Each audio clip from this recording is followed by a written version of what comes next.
এ ঘোর সংসারে করিয়া মানব না পায় দুঃখের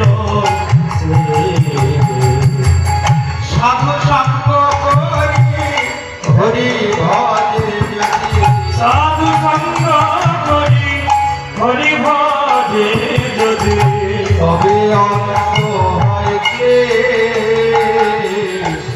তবে অন্ত হয় কে সাধু সঙ্গ করি হরি হরি ভজে যদি সাধু সঙ্গ করি হরি ভজে যদি তবে অন্ত হয় কে তবে অন্ত হয় কে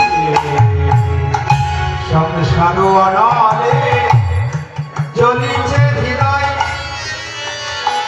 এটা হলো দাবানল। সংসারকে দাবানল বলা হয়েছে।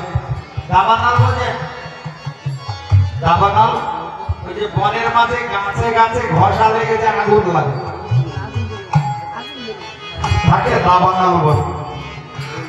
তো মহাজন এই সংসারটাকে দাবানল বলেছে গো বাবা। আজকে ভালো আছে, কালকে কোর্টে যেতে হবে, এমন ঝগড়া শুরু হলো কোর্টে গিয়ে দাঁড় করানো। এই হলো দাবানল। আজকে ভালো আছে, সকালবেলায় দুপুরবেলা ঝগড়া শুরু হয়ে গেল। এই হলো দাবানল। সংসার অনলে জ্বলি